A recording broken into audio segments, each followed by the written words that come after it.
এটি একটি বাংলা খবরের চ্যানেল। খবর দেখতে হয়, না হলে পিছিয়ে পড়তে হয়। সঠিক খবর দেখার জন্য আপনারা এখন দেখছেন খবর 48 ঘন্টা। বিজেপি নেতা তথা প্রাক্তন সাংসদ দিলীপ ঘোষ শুক্রবার সন্ধ্যায় রিঙ্কু মজুমদারের স্মৃতিতে সিঁদুর দান করে বিবাহ আবদ্ধ হলেন। বিবাহের পর সাংবাদিকদের কি বললেন তা শুনুন একমাত্র খবর 48 ঘন্টার পর্দায়। এই চ্যানেলটিকে এখনও যারা সাবস্ক্রাইব করেনি এখনই সাবস্ক্রাইব করুন, পাশে বেল আইকনটি আছে তা প্রেস করুন।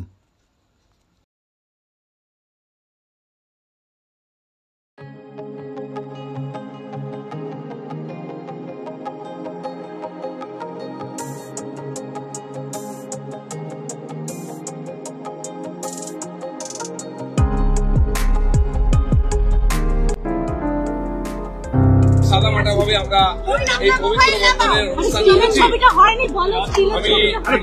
আমি সমস্ত শুভাকাঙ্ক্ষীকে ধন্যবাদ জানাচ্ছি। আপনাদের শুভেচ্ছা আর আশীর্বাদ কাম্য, যাতে পারিবারিক জীবনের দায়িত্ব খুব ভালোভাবে পালন করতে পারি, পরিবারের সেবা, সমাজের, দেশের সেবা, সব সেবা যেন করতে পারি। আমি যাতে আমার রাজনৈতিক গতিবিধি ঠিক রাখতে পারি, রাজনৈতিক দায়িত্ব পালন করতে পারি, তার সঙ্গে মায়ের দায়িত্ব পালন করতে পারি, সেই জন্য বিবাহ বন্ধনে আবদ্ধ হয়েছি। আমার জীবন সঙ্গিনী রিঙ্কু সব জানে, সেও পার্টির কর্মী, সব জেনে আমার পরিবারের মায়ের দায়িত্ব স্বীকার করেছে। আপনারা আশীর্বাদ করুন।